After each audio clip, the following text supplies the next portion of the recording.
نحمده ونصلي ونسلم على رسوله الكريم اما بعد. آپ صلی اللہ تعالی علیہ وسلم کا ارشاد مبارک ہے، من صام رمضان ایمانا واحتسابا غفر له ما تقدم من ذنبه.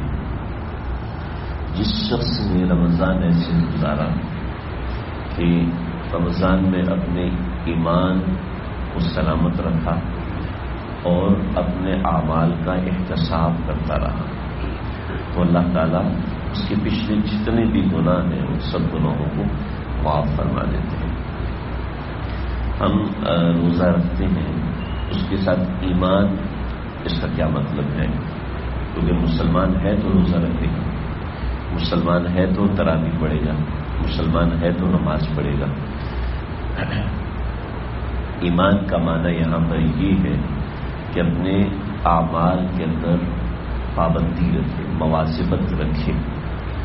پہلی رمضان کو تو جوش تھا، دوسری رمضان کو جوش تھا، آج پہلا عشرہ مکمل ہو رہا ہے، یعنی 10ویں رمضان آج ہے. پہلا عشرہ جسے رحمت کا عشرہ کہتے ہیں، تو یہ عشرہ ختم ہو رہا ہے. تو پہلی رمضان کو میرا ایمانی درجہ کیا تھا، 10ویں رمضان کو میرا ایمان کا درجہ کیا ہے؟ ایسا تو نہیں ہے کہ پہلے رمضان میں پرجوش تھا، 10ویں رمضان کو ٹھنڈا پڑا ہوا ہے. پہلے رمضان کو تو تراویح پڑی تھی، 10ویں رمضان میں تراویح میں سستی ہے. پہلے رمضان میں تہجد کا شوق تھا، 10ویں رمضان میں سب شوق وہ ختم ہو گئے. پہلی رمضان میں ایک روحانی درجہ جو اسپرچل لیول تھا وہ کافی اونچا تھا کہ بھئی ایسے کرنا ہے، ایسے کرنا ہے، ایسے کرنا ہے. پہلی رمضان کو تو یہ تھا. 10ویں رمضان کو ٹھنڈا پڑا ہوا ہے. پہلی رمضان کو فکر تھی کہ اس رمضان کو میں نے بہت بہتر گزارنا ہے، اور 10ویں رمضان کو ٹھنڈا پڑا ہوا ہے. ایسا نہیں ہونا چاہیے. ہم صام رمضان ایمانا واحتسابا. عشرہ رحمت ختم ہو رہا ہے آج. میں نے اپنے ساتھیوں نے ایک ترتیب بنائی تھی کہ جو کمزور لوگ ہیں وہ ایسا کریں کہ ہر عشرے میں ایک قرآن مجید مکمل کریں. اس طریقے سے مہینے میں 3 قرآن مجید ہو جائیں گے، جو ایک رمضان کا تقاضا ہے کہ کم از کم ہر عشرے میں ایک قرآن مجید مکمل ہو. ماشاءاللہ بہت سے ایسے لوگ جو کہ حافظ نہیں ہیں وہ ابھی تک دو قرآن مجید، کئی ایسے لوگ ہیں جو ختم کر دیے. 3 قرآن مجید والے بھی بہت سے لوگ ہیں جنہوں نے 3 قرآن مجید ختم کر دیے. زیادہ ایک رمضان میں 6-7 قرآن مجید ہوئے. اسی طریقے سے روزانہ کی 2 تسبیح ہے.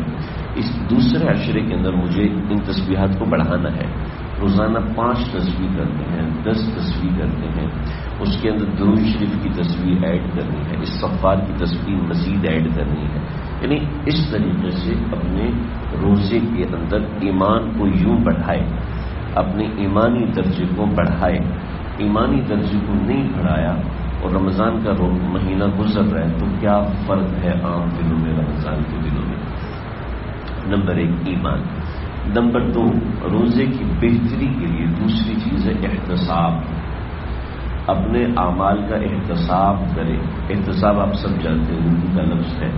احتساب کا مطلب یہ ہے کہ ایک جگہ بیٹھ کے سوچے، ایک جگہ بیٹھ کے اپنے پاس لکھا ہوا ہے اس کو دیکھے، اس کا موازنہ کرے کہ میں نے رمضان کیسا گزارا ہے اور پچھلے 10 دن جیسے میں نے گزارے ہیں ایسے ہی گزرنے چاہیے تھے یا اس میں بہتری آنی چاہیے تھی.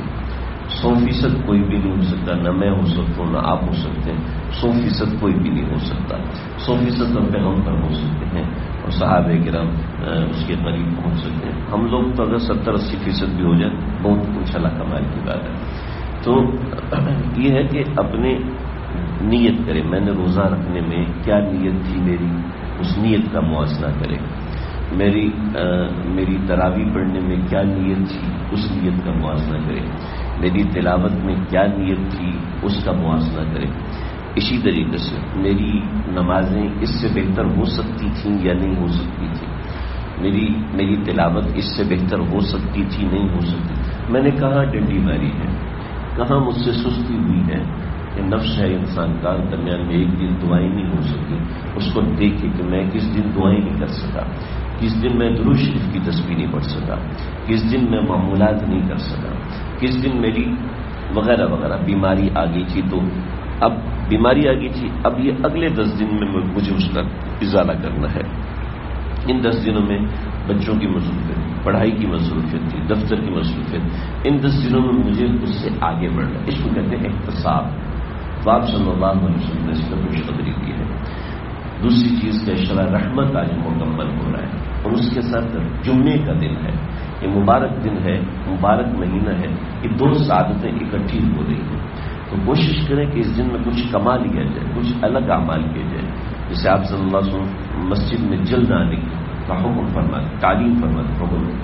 آپ صلی اللہ علیہ وسلم جمعے کے دن مسجد میں جلدی آنے کی تعلیم فرمایا کرتے تھے۔ کوشش کریں مسجد میں جلدی آئیں۔ خواتین کیا کریں جی؟ خواتین کے لیے میں نے پہلے بھی عرض کیا تھا، لیکن آج وضاحت کے ساتھ عرض کر دوں کہ ہمارے گھر میں ایک جائے نماز ہے، دوسری جائے نماز ہے، تیسری جائے نماز ہے۔ ان کو پکا کر دیں کہ یہ جائے نماز اسی جگہ بچھی رہیں گی، یہ میرے گھر کی مسجد ہے، اس کو اپنے گھر کی مسجد بنا لیا جائے، جیسا کہ صحابیات بنایا کرتی تھی۔ آپ صلی اللہ علیہ وسلم نے بھی ارشاد فرمایا کہ لا تجعلوا البیوت قبورا، اپنے گھروں کو قبر نہ بناؤ۔ مجھے یا رسول اللہ قبر بنانے کا کیا معنی ہے؟ تو آپ صلی اللہ علیہ وسلم نے قبر بنانے کا معنی یہ ہے کہ اب ایسا نہیں کہ سارا ذکر مسجد میں ہی کرو، بلکہ اپنے گھر کے اندر ایک جگہ متعین کرو جہاں پر مصلی وغیرہ بچھاؤ، اور وہیں پر آپ عبادت کریں، وہیں پر آپ تلاوت کریں، وہیں بیٹھ کے آپ تسبیح کریں۔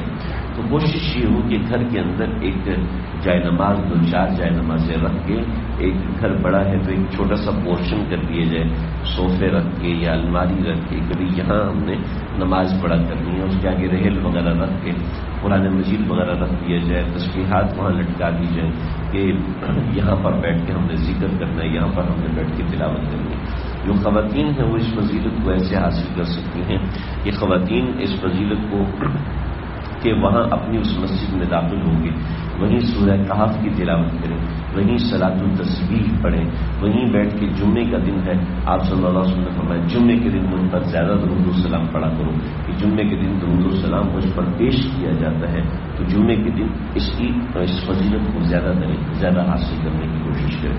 جو مصروف لوگ ہیں، جن کے سارے اوقات گھیرے ہوئے ہیں، بہت زیادہ مصروف لوگ جو ہوتے ہیں، بہت زیادہ مصروف لوگ، اب یقین کیجیے وہ اس وجہ سے ہوتے ہیں کہ ان کے اوقات منظم نہیں ہوتے۔ یہ سمجھتے ہیں کہ جی میرے تو اتنے کام ہیں، میری اتنی ذمہ داریاں ہیں، میں کیا کروں، میں گھرا ہوں۔ ایسا کچھ نہیں ہوتا کہ آپ 24 گھنٹے میں 36 گھنٹے کا کام نہیں کر سکتے۔ آپ انسان ہیں اور آپ نے اگر اپنے آپ کو ایسا آکوپائڈ کیا ہوا ہے کہ مجھے اتنے سارے کام کرنے ہیں، تو غلط کر رہے ہیں۔ آپ 24 گھنٹے کے اندر 36 گھنٹے کے کام کرنے کی ذمہ داری لگائیں گے۔ اگر آپ اور ہم اپنا احتساب کریں گے تو 24 گھنٹے میں 12 گھنٹے کا کام بھی نہیں کر سکتے، اگر خود کو ایسے آکوپائڈ کیا ہوا ہے، یعنی اپنے آپ کو ایسے ہر طرف سے گھیرا ہوا ہے۔ اپنے اوقات کو منظم کریں، اپنے اوقات کو منظم کریں گے تو تب کام۔ میرے ایک دوست ہیں، دو تین فیکٹری یا 2-3 ان کے شو روم ہیں، کچھ گاڑیوں کا سسٹم ہے، تو 2-3 دن سے ہم نے ترتیب بنائی، کہنے لگے الحمدللہ میں وقت نکال رہا ہوں اور نکل رہا وقت۔ پہلے میں سمجھتا تھا میں کچھ کر ہی نہیں سکتا، اور ماشاءاللہ کرنا شروع کیا تو وقت نکل آیا۔ ایسے یعنی خود کو ہم نے کچھ تسلی بھی ہوتی ہے کہ یار میں تو مصروف آدمی، میں کیا کروں، رزق حلال بھی تو کمانا ضروری ہے۔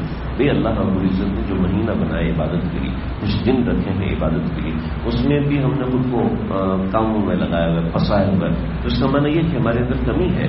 ہم سونے کے لیے وقت نکال لیتے ہیں، واش روم کے لیے وقت نکال لیتے ہیں، کھانے کے لیے وقت نکال لیتے ہیں، بچہ بیمار ہو جائے تو ہم فوراً وقت نکالتے ہیں، گھر میں کوئی پریشانی ہو جائے فوراً وقت نکالتے ہیں، کوئی انسیڈنٹ ہو جاتا ہے فوراً وقت نکالتے ہیں، بالکل نکالتے ہیں۔ تو بالکل نکالتے تو ہم عبادت کے لیے کیوں وقت نہیں نکال سکتے؟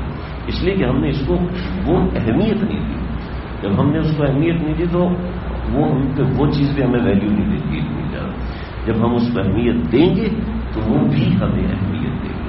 لہذا برائے کرم رمضان کے اندر ہم اپنے اعمال، اپنے اوقات میں سے کچھ وقت، کچھ 20-25 منٹ عبادت کے لیے مخصوص کریں، روزانہ کی بنیاد پر 20-25 منٹ ہی اگر ایسے مصروف حضرات رکھ لیتے ہیں نظر آنا شروع ہو جائے گا کہ بھائی کس طریقے سے مجھے آگے بڑھنا ہے.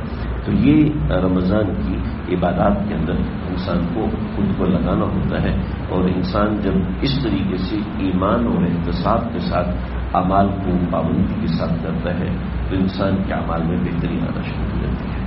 اللہ تعالیٰ مجھے آپ ہم سب کو سمجھنے کی توفیق عطا فرمائے. ایک مسئلہ سن لیجیے. بخور جو ہے عام طور پر لوگ خوشبو دھوئیں والی خوشبو لگاتے ہیں. رمضان میں اور روزے کے اندر بخور والی خوشبو لگا کے دھونی لینا یہ جائز نہیں ہے. اگر اس دھوئیں کی کچھ ذرات اندر بھی چلے جاتے ہیں تو اس سے روزہ ٹوٹ جاتا ہے. لیکن اگر کہیں سے گزر ہے وہاں بخور لگا ہوا ہے تو پھر اس سے روزہ نہیں ٹوٹے گا، لیکن اس کو سونگنے سے روزہ مکروہ ہو جائے گا. اسی طریقے سے سگریٹ پینے سے بھی روزہ ٹوٹ جاتا ہے، اور نہ صرف یہ کہ ٹوٹتا ہے بلکہ روزے کا قضا بھی ہوتی ہے اور کفارہ بھی ہوتا ہے. البتہ یہ ہے کہ ہم کہیں سے گزرے وہاں دھواں بہت زیادہ تھا، تو دھواں زیادہ ہونے اور وہ ہمارے سانس میں بھی چلا گیا، کھانسی بھی آ گئی، اور وہ پیٹرول کی ایسی مہک آئی کہ وہ ایسا لگا گلے میں پھنس گیا، تو اس سے روزہ نہیں ٹوٹتا. لیکن چونکہ سگریٹ انسان تلذذ کے لیے یعنی مزہ لینے کے لیے پیتا ہے تو اس سے روزہ ٹوٹ جاتا ہے. یہ جو عام دھواں اندر جاتا ہے جو پولوشن وغیرہ کے ذریعے سے اندر جا رہا ہوتا ہے تو اس سے روزہ ٹوٹتا نہیں ہے، مکروہ بھی نہیں ہوتا. اب سے دونوں میں فرق کیا ہے؟ دونوں میں فرق بہت سے لوگ پریشان ہو جاتے ہیں. دھوئیں سے تو نہیں ٹوٹتا، سگریٹ میں بھی دھواں ہے تو اس سے کیوں ٹوٹتا ہے؟ اس لیے کہ وہ دھواں نہ آپ کی دوائی ہے، نہ آپ کا تلذذ ہے، اور نہ کوئی ایسی چیز ہے کہ جو آپ اندر لے کے جا رہے ہیں. لیکن سگریٹ کے اندر تلذذ بھی ہے، سگریٹ میں غذائیت بھی ہے کہ یعنی حلال غذائیت نہیں ہے، غلط قسم کی غذائیت ہے. مطلب یہ ہے کہ اس کو اگر آپ نہیں پئیں گے تو جو سگریٹ کے عادی ہوتے ہیں وہ بے چین ہو جاتے ہیں، پریشان ہو جاتے ہیں، وہ جسم کی غذا بن چکا ہوتا ہے. لہذا اس میں غذا بھی ہے ایک طریقے سے جو جسم کے لیے مضر صحت ہے، اور دوسرا یہ کہ اس میں لذت بھی ہے، تلذذ بھی ہے. اور ایسی دونوں چیزیں شریعت میں حرام اور ممنوع ہیں. جس کسی نے سگریٹ پیا تو اس کو نہ صرف پتہ ہے یہ پتہ نہیں ہے، باہر سے قضا بھی ہوگی اور کفارہ بھی ادا کرنا ہوگا. اللہ سمجھ کے عمل کرنے کی کوشش